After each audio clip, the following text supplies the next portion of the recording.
मेरे प्यारे बच्चों नमस्कार आप सभी को। आप जानते हैं एसएससी सीजीएल मेंस की आंसर की आ चुकी है और लगभग 10 मार्च के आसपास मेरे प्यारे बच्चों पोस्ट प्रीफेंस भी आप लोगों से भरवा लिया जाएगा। बहुत ज़रूरी है कि पोस्ट प्रीफेंस भरते वक्त हमें बहुत सारी चीज़ें पता हों, बल्कि बहुत सारी चीज़ें नहीं, हमें सब कुछ पता हो। देखिए बहुत बार है ना, सीएचएसएल के थ्रू मिली हुई पोस्ट ज़्यादा बेटर होती है सीजीएल के थ्रू मिली हुई पोस्ट से।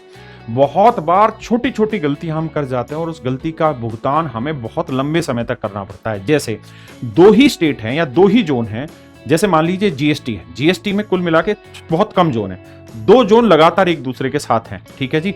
मतलब आप ये समझिए दो स्टेट है और दो स्टेट की बाउंड्री एक दूसरे के साथ टच हो रही है। एक स्टेट में जीएसटी इंस्पेक्टर से सुपरिटेंडेंट बनने में 12 साल लग रहे हैं, वहीं दूसरे स्टेट में जीएसटी इंस्पेक्टर से सुपरिटेंडेंट बनने में 5 साल लग रहे हैं। तो कई बार हमें यह भी देखना होगा कि थोड़ी सी दूरी के चक्कर में जो कैरियर की ग्रोथ है वो भी बहुत मैटर करती है। देखिए अगर आप जीएसटी इंस्पेक्टर से 12 साल में अगर आप सुपरिटेंडेंट बनेंगे तो उसके 10-12 साल बाद फिर आप ये समझिए कि आप आईआरएस कैडर ले पाएंगे, असिस्टेंट कमिश्नर बन पाएंगे।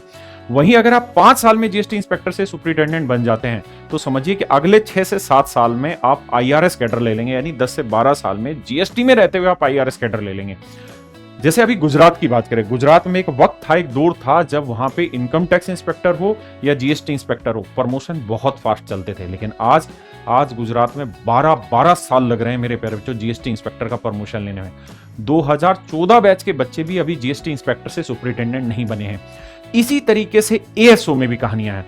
हमें यह समझना होगा, एक वक्त था जब एएसओ में डिपार्टमेंटल एग्जाम होता था, लेकिन बीच में 6-7 साल ऐसा रहा कि कोर्ट केस डिपार्टमेंटल रहा और डिपार्टमेंटल एग्जाम नहीं हो पाया, तो बच्चों के जो प्रमोशन है वो 12 साल अटके रह गए एएसओ की पोस्ट पे।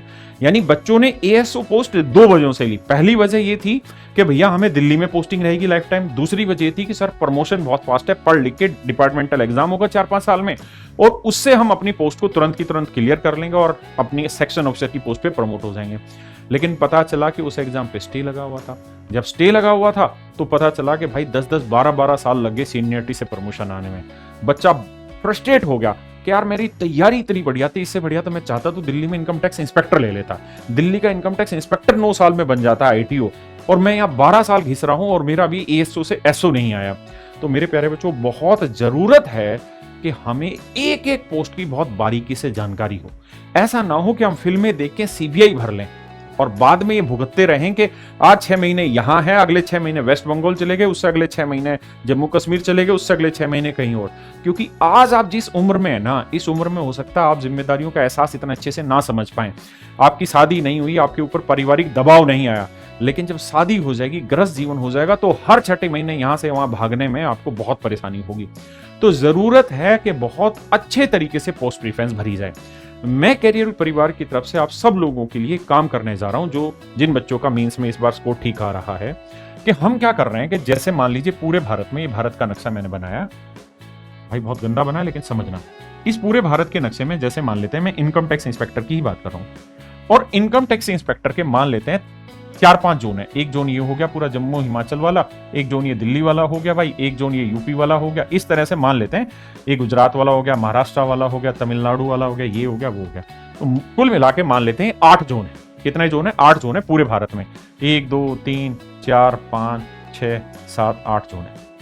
मैं क्या कर रहा हूं कि इन 8 ही जोन के, इन 8 के 8 जोन में जितने भी इनकम टैक्स, जैसे इस जोन का एक इनकम टैक्स इंस्पेक्टर ले लिया जिसको बहुत अच्छी जानकारी, इस जोन के भी, इसके भी, इसके भी, इसके, और वो इनकम टैक्स इंस्पेक्टर ले रहा हूं पैनल में जिसका कम से कम 4 से 5 साल का अनुभव हो, जिसे डिपार्टमेंट की छोटी से छोटी गहराई के बारे में पता हो, ताकि बच्चा बाद में फ्रस्ट्रेशन ना ले। इसी तरीके से एएसओ में, इसी तरीके से जीएसटी इंस्पेक्टर, इसी तरीके से एनफोर्समेंट डायरेक्टरेट, इसी तरीके से मेरे बच्चे जितनी भी पोस्टें, जैसे बहुत सारे ऐसे बच्चे हैं जो प्रिवेंटिव ऑफिसर भर देते हैं, बाद में जिंदगी भर भुगतते रहते हैं यार मैं तो प्रिवेंटिव। लेकिन ऐसा नहीं कि प्रिवेंटिव की कुछ कमियां हैं, प्रिवेंटिव में बहुत आगे की भी चीजें बहुत बड़ी बड़ी हैं। आपको ये नहीं पता कि आप एग्जामिनर की पोस्ट पे जाते हैं ना, देखिए 2 पोस्ट होती है, एक एग्जामिनर और एक प्रिवेंटिव।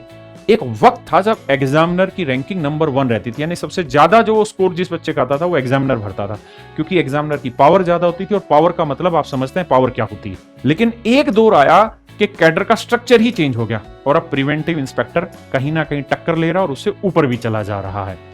तो ये छोटी छोटी बारीक नाजुक चीजें हैं जो एक टीचर से ज्यादा वो समझा सकता है जिसका अनुभव उस डिपार्टमेंट में 4-4 5-5 साल हो गया है। तो मैं क्या कर रहा हूं कि जितने भी कोस्टल एरिया, उन कोस्टल एरिया में जितने भी जोन बनते हैं, उनमें जितने भी एग्जामिनर हैं और जिनका प्रमोशन होके सुपरिटेंडेंट बन चुके हैं, उन लोगों को पैनल में रख रहा हूं ताकि वो एग्जैक्ट तरीके से आपको ये बता पाए कि आपके लिए क्या सहूलियत होगी।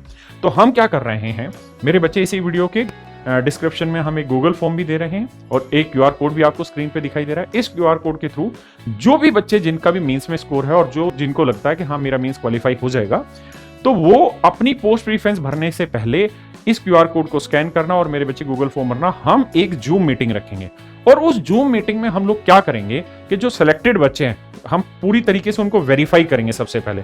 उसके बाद फिर उनके साथ, इन बच्चों के साथ जूम मीटिंग पे 1-to-1 सेशन रहेगा जिसके अंदर मैं भी रहूंगा।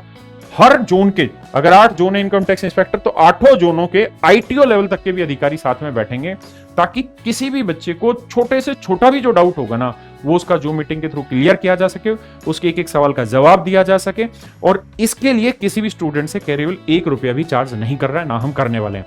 बस हमारी कोशिश और इच्छा ये है कि आपको वो प्रॉपर काउंसलिंग मिल पाए जिसकी आपको जरूरत है। कहीं ऐसा ना हो कि छोटी सी गलती की वजह से आप जीवन भर भुगतते रहें और अपनी लाइफ में जब आप ये देखेंगे कि मैं और मेरा दोस्त दोनों एक ही एग्जाम में बैठे थे, लेकिन मेरा दोस्त 8 साल बाद आईआरएस कैडर ले गया और मेरे को अब 8 साल से इनकम टैक्स इंस्पेक्टर का इंस्पेक्टर हूं, मेरे को आज भी इंस्पेक्टर से आईटीओ का प्रमोशन नहीं मिला। तो बहुत छोटी छोटी बारीक चीजें, और हम ये जूम मीटिंग पे इसलिए रख रहे हैं, हम चाहे तो इन चीजों को यूट्यूब पे भी रख सकते हैं, लेकिन यूट्यूब पे दिक्कत क्या होती है कि किसी डिपार्टमेंट की इंटरनल बातें इस तरह से हम यूट्यूब पे शेयर नहीं कर सकते। कुछ चीजें ऐसी होंगी जिस इस बारे में हम नहीं बता पाएंगे आपको। बहुत सारे डाउट होते हैं। एक बच्चा जब तैयारी करता है ना, तो उसके अंदर देशभक्ति भी होती है। वो ये चाहता है कि नहीं, मेरे को तो सेवा करनी है। और एक बच्चा ये बोलता है मास्टर जी कमाई खींचनी, मेरे को तो बढ़िया से ये बताओ कमाई किस पोस्ट में है। तो हर एक बच्चे के सवाल अलग अलग होते हैं। तो इसलिए हम इन सारे के सारे सेशंस को क्या है, यूट्यूब पे ना करके एक सिक्योर नेटवर्क पे जूम मीटिंग पे रखेंगे और सारे गवर्नमेंट ऑफिसर के साथ आपका डिस्कशन होगा ताकि आप अपनी पोस्ट प्रीफरेंस भरते वक्त इतनी सी भी गलती ना करें। तो मेरे प्यारे बच्चों, ये मेरी तरफ से आप सबके लिए है। 1 रुपया भी किसी को पे करने की जरूरत नहीं है। और ऐसा नहीं है, देखिए आपको ये समझना पड़ेगा। मैं आपके लिए ये चीज क्यों लेके आया, क्योंकि मेरे को ये चीज लाने से पहले पूरे पैनल से डिस्कस करना पड़ा, हर एक चीज का पैनल बनाना पड़ा, स्टूडेंट से डिस्कस करना पड़ा। मैं देख रहा था कि टेलीग्राम पे हजार रुपए लिए जा रहे हैं पोस्ट प्रीफरेंस पे इंडिविजुअल डिस्कस करने के लिए। ये दुनिया का सबसे बड़ा, मतलब वो कहते हैं ना, फुद्दू बनाने का काम है। आप खुद सोच के भी देखिए, मैं अगर इनकम टैक्स इंस्पेक्टर हूं ना भाई, तो मुझे मेरे जोन की भी पूरी जानकारी इतने अच्छे से नहीं होती। और मैं पूरे भारत के 10 जोन है तो 10 जोनों की जानकारी आपको कैसे दे दूंगा। और मान लीजिए मैं इनकम टैक्स इंस्पेक्टर हूं, तो भाई मैं टैक्स ऑडिटर की कैसे दे दूंगा आपको इन्फॉर्मेशन। तो ऐसा नहीं हो सकता कि एक ही आदमी आपको सारी इंफॉर्मेशन दे दे। मेरी बात समझ रहे हैं? एक आदमी को अपने डिपार्टमेंट की तो नॉलेज हो सकती है, लेकिन सारे डिपार्टमेंटों की नॉलेज नहीं हो सकती। और हम उन लड़कों को रख रहे हैं जिनके 4-5 साल सर्विस में हो चुके हैं, जिनकी अच्छी पकड़ है कानूनों पर, नियमों पर, एक एक चीज डिपार्टमेंटल जानते हैं। तो आप सभी का स्वागत रहेगा इस सेशन में। लेकिन आप सबसे हाथ जोड़कर रिक्वेस्ट है, वही लोग शामिल हो इस सेशन में जो डिजर्विंग है, जिनका रिजल्ट इस बार जिन्होंने सीजीएल मींस दिया है। फालतू में भीड़ ना बढ़ाना, क्योंकि हम छटनी करेंगे और फिर हटाएंगे उनको। और हमें ये सेशन जूम मीटिंग पे रखना। हाँ, बाकी एक एक पोस्ट के बारे में पूरी डिटेल वीडियो, ये जो सामने आपको प्लेलिस्ट दिख रही है, मेरे चैनल पे जाएंगे तो यहाँ जो पहली प्लेलिस्ट आपको दिख रही, इस प्लेलिस्ट में मैं एक एक पोस्ट के बारे में रोज वीडियो बना के पूरी तरह एक्सप्लेन करता हूँ, इन्हीं बच्चों से सलाह लेकर।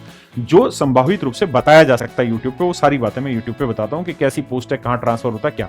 लेकिन फिर भी जो इन चीजों के ज्ञाता है वो बताएंगे, तो सुनने और समझाने में मजा ही अलग आएगा। नमस्कार, धन्यवाद।